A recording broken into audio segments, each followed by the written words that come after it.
अस्सलाम वालेकुम दोस्तों। आज के इस सेशन में हम कैपिलरी टेक्नोलॉजीज का आईपीओ एनालिसिस करेंगे। इस कंपनी के फंडामेंटल्स को, इस कंपनी के बिजनेस को, इस कंपनी के शरिया कंप्लायंस को समझेंगे और आखिर में मैं आपको अपना ओपिनियन भी बताऊंगा। अगर आप हमारे चैनल पर नए हो तो हमारे चैनल को सब्सक्राइब कीजिए और बेल आइकॉन पे भी प्रेस कीजिए।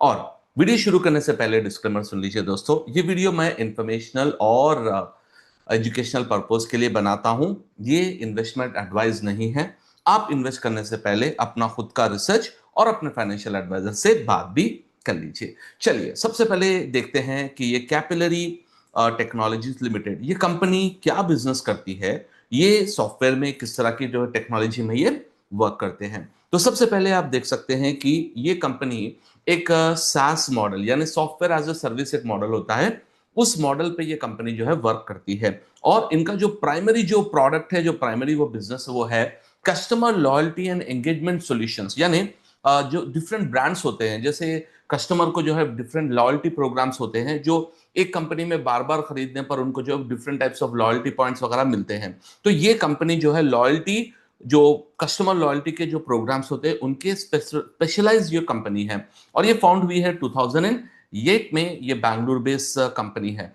और अगर आप देख सकते हैं इनके की ऑफरिंग्स क्या है दोस्तों, सबसे पहले लॉयल्टी मैनेजमेंट सिस्टम, जैसे डिफरेंट कंपनीज जैसे रिटेल, एफएमसीजी और हॉस्पिटैलिटी वगैरह के लिए लॉयल्टी प्रोग्राम्स बनाते हैं। साथ ही साथ इनका customer engagement and marketing automation using SMS, email और पुश नोटिफिकेशंस के जरिए से भी ये सर्विस प्रोवाइड करते हैं। ओ और एआई एंड एनालिटिक्स के इनके सॉफ्टवेयर प्रोडक्ट में इंटीग्रेटेड है। और इनके पास जो है CRM, customer relationship management software जिसे कहते हैं, ऑमनी चैनल सीआरएम इनका सिस्टम है। और इनका जो है ग्लोबल क्लाइंट्स जिनके 250 ब्रांड्स अक्रॉस 30 डिफरेंट कंट्रीज, और जैसे मेजर नाम है Tata, Domino, Jockey, Puma, Shell वगैरह कंपनीज के ये लॉयल्टी प्रोग्राम्स ऑफर करते हैं। और इनका जो सबसे इंपॉर्टेंट मॉडल वो ये है कि ये सब्सक्रिप्शन बेस्ड मॉडल है, वन टाइम नहीं बल्कि जो मंथली, जो क्वार्टरली या ईयरली जो भी है उसका कंसिस्टेंट रेवेन्यू जनरेट करते हैं सॉफ्टवेयर लाइसेंस से, प्रोफेशनल सर्विसेज से और सपोर्ट से। अगर हम ये बात कहेंगे कि इसकी जो सबसे बड़ा प्लस पॉइंट इस कंपनी का ये है कि ये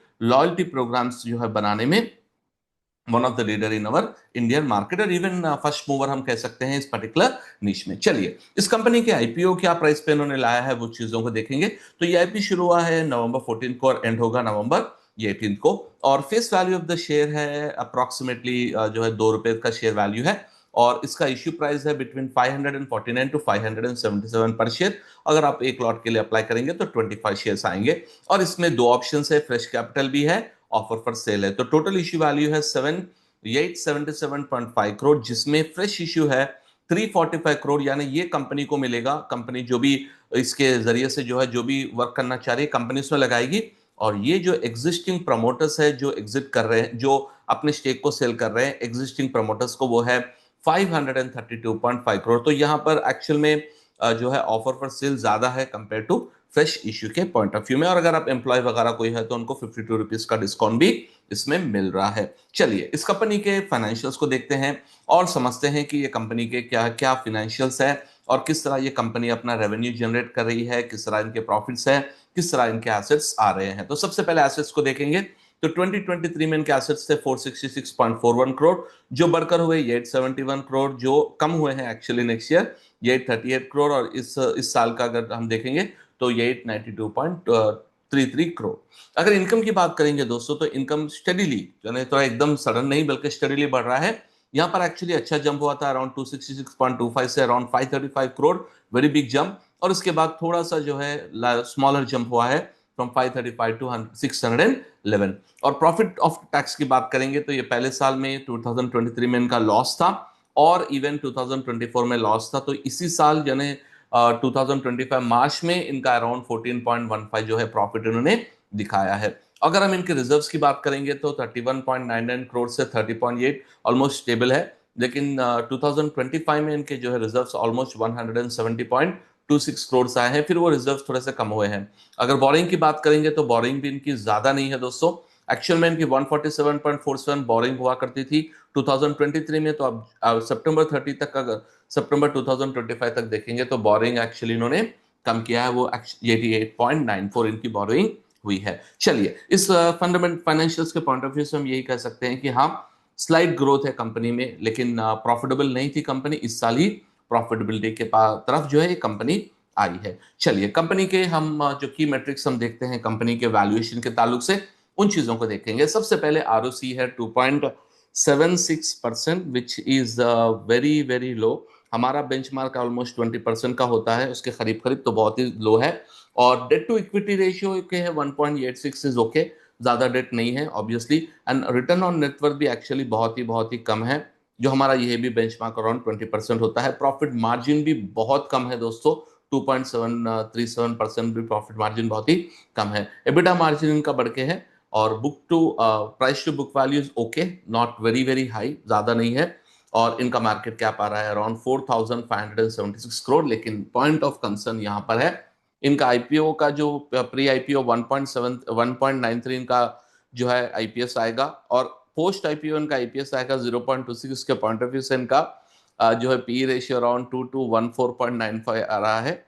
और अगर हम इसके पॉइंट ऑफ व्यू से लेंगे तो भी 300 ऑलमोस्ट जो है इनका पी है। तो पी बहुत ही ज्यादा एक्सट्रीमली एक्सट्रीमली हाईयर साइड है। और बुक वैल्यू भी ओके है, मतलब उतना ज्यादा नहीं है, फिर भी 8 और 9 हम समझिएगा तो ये कॉमनली बहुत ज्यादा ही कहा जाता है based on the companies growth. अगर कंपनी का ग्रोथ ज्यादा है तो 10 भी कोई फर्क नहीं पड़ता है, ठीक है। और ये कंपनी अपने जो पैसा जो ले रही है मार्केट से, उसको कहां पर खर्च करेगी, तो उसका भी इन्होंने डिटेल्स दिया है। Funding on cloud infrastructure 120 crore, investment in research 151.54 crore, और investment in purchase of computer system for the business 10.32 crore, यानी 10 करोड़ के ये डिफरेंट टाइप्स ऑफ कंप्यूटर्स जो है ये खरीदेंगे। तो ये इस पर्टिकुलर कंपनी के डिटेल्स है दोस्तों। और यहां पर जैसे मैंने कहा, पीयर टू पीयर कंपैरिजन में ये जितने भी कंपनीज यहाँ पे मेंशन है दोस्तों, याद रखिए ये पूरे के पूरे कंपनीज ये यूएस लिस्टेड है। इंडिया में कोई भी इनकी लिस्टिंग कंपनी नहीं है। Salesforce is a US listed, Adobe is a US listed, even HubSpot is a US listed. तो मैं ये कहूंगा कि भाई वहां की और ये मार्केट से हम कंपेयर बिल्कुल भी नहीं कर सकते। वो बहुत ही मैच्योर मार्केट है और बहुत ही डिफरेंट मार्केट है, ठीक है। और उस पॉइंट ऑफ व्यू में एक्चुअली यहाँ पे नो पीयर अगर दे दिए तो बेटर रहता था, लेकिन क्योंकि इनके जो है इन्होंने इंफॉर्मेशन तो दे दिया है, लेकिन आई वुड से पर्सनली इसका कोई कंपैरिजन नहीं है। It will be apples to mangoes comparison. तो मैं ये एक्चुअली कैपिलरी टेक्नोलॉजीज इंडिया की जो है ये लॉयल्टी प्रोग्राम्स और ये जो सीआरएम पॉइंट ऑफ व्यू और ये डिफरेंट एस्पेक्ट्स है, इन loyalty programme point of view से one of the first listed company है, जो फर्स्ट मूवर एडवांटेज इसको रहेगा। और अगर हम देखेंगे इनके जीएमपी का क्या हाल चल रहा है, तो जीएमपी का हाल तो ये है दोस्तों कि अराउंड जब ओपन हुआ था उस टाइम पर 8.67 था, जो एक्चुअली थोड़ा कम हुआ है, 6.24 हुआ है। अब देखेंगे मंडे क्या होता है, क्योंकि इनके और कुछ दिन बाकी है, तो उसके हिसाब से जो है जीएमपी पे जो लिस्टिंग गेन्स के लिए कर रहे हैं तो वो जीएमपी को देखकर ही करेंगे नॉर्मली। तो ये जो है इस पर्टिकुलर कंपनी के डिटेल्स है दोस्तों।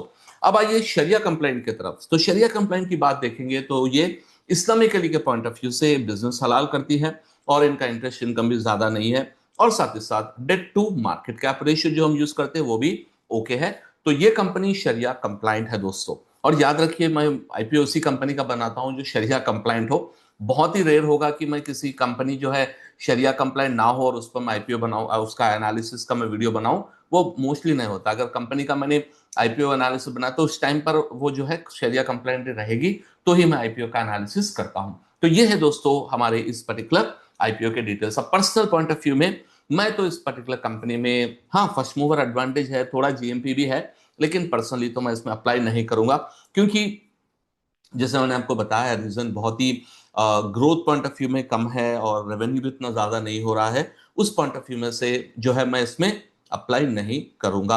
आप जो है डिस्क्लेमर याद रखिए दोस्तों, ये वीडियो मैं इंफॉर्मेशनल और एजुकेशनल पर्पस के लिए बनाता हूं, ये इन्वेस्टमेंट एडवाइस नहीं है। आप इन्वेस्ट करने से पहले अपने फाइनेंशियल एडवाइजर से बात कीजिए और अपना खुद का डिसीजन लीजिए। उम्मीद है दोस्तों आपको ये वीडियो पसंद आया। वीडियो पसंद आया तो जरूर हमारे चैनल को सब्सक्राइब कर लीजिए, और इंशाल्लाह आगे से कोशिश करूंगा मैं जो ना वीकली कुछ ना कुछ वीडियो जो है आपके लिए लाता रहूं, ताकि आपको जो है हमारा चैनल भी ग्रो होता रहे, साथ ही साथ आपको नया इन्फॉर्मेशन भी मिलता रहे। अस्सलामु अलैकुम।